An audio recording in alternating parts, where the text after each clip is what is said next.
The desert wind was a constant companion, whispering across endless dunes for 40 years.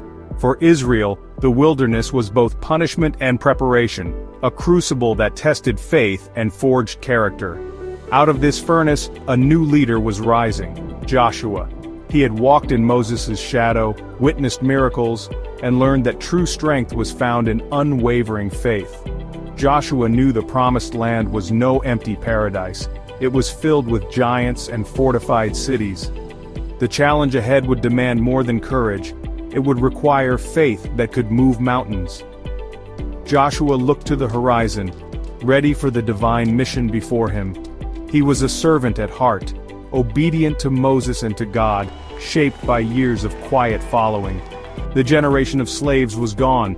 A new generation stood at the edge of destiny, needing a leader to guide both their feet and their faith. Joshua felt the weight of his calling, but also God's promise, "As I was with Moses, so I will be with you."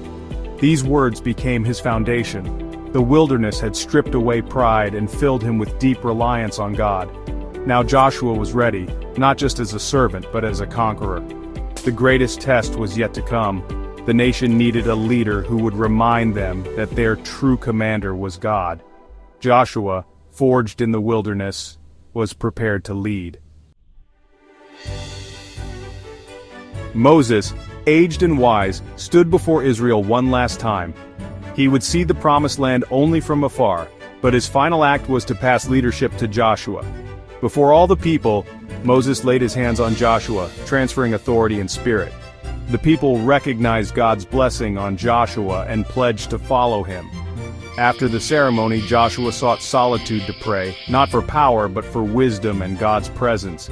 He prayed to be a faithful shepherd, always listening for God's command. Peace settled over him. He knew he was not alone. The God of Moses would guide him too. Joshua rose, no longer just an assistant but commander of the Lord's army. The time for action and the test of Jericho was at hand. The Israelites crossed the Jordan on dry ground, a miracle echoing the Red Sea. Now before them loomed Jericho, its walls legendary and seemingly impenetrable. The city's defenders mocked the Israelites, confident in their fortress.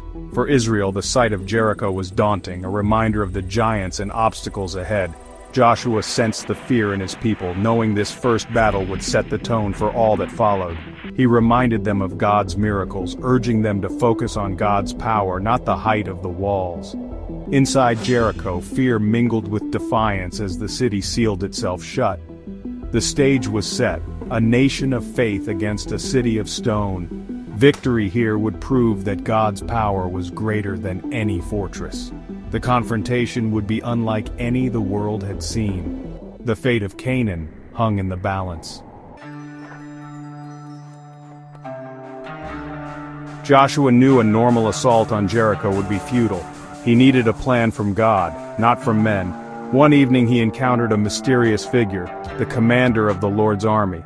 Joshua fell in reverence, asking for God's message. The divine strategy was unlike any other. March around the city once a day for 6 days, with priests blowing trumpets before the ark. On the 7th day, march 7 times, then shout. No siege weapons, no battle cries, just obedience and faith. The people were to remain silent until the final command. Joshua relayed God's instructions without question, calling for absolute trust. The plan made no military sense, but Joshua understood. This was about faith, not force. The people prepared to follow, united in purpose.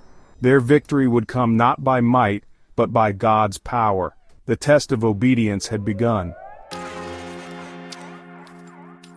At dawn, the Israelites formed a silent procession, warriors, priests with trumpets, and the ark. They marched around Jericho in silence, the only sound their footsteps on dry earth. The guards mocked them, but the Israelites answered with stoic silence. Each day for 6 days, the ritual repeated. One circuit, then back to camp. Inside Jericho, mockery turned to dread as the silence became a psychological siege. The Israelites' discipline and unity unnerved their enemies. For Israel, each silent step was an act of faith and obedience. The people kept their eyes on the ark, trusting God's plan. The silence was more powerful than any weapon. Both sides felt the tension mounting. The city's confidence began to crumble. The Israelites' faith was being tested and strengthened. The silent siege was working. On the seventh day before dawn, the Israelites marched around Jericho, once, twice, up to 7 times. The tension was electric, the silence overwhelming.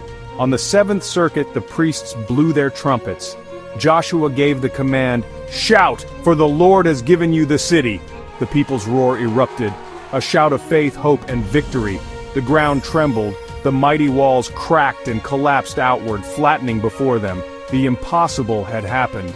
Jericho's fortress was breached by faith, not force. The Israelites surged forward, awestruck by God's power. The battle was swift, the victory absolute. The city that mocked them was now conquered. Israel had followed a plan that defied logic and witnessed a miracle.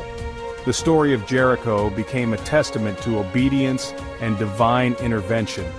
The walls fell because faith met God's power. A new chapter in Israel's journey had begun. In the aftermath, Joshua gathered the people, not to boast, but to give thanks. They had witnessed a miracle, not by their strength, but by God's faithfulness.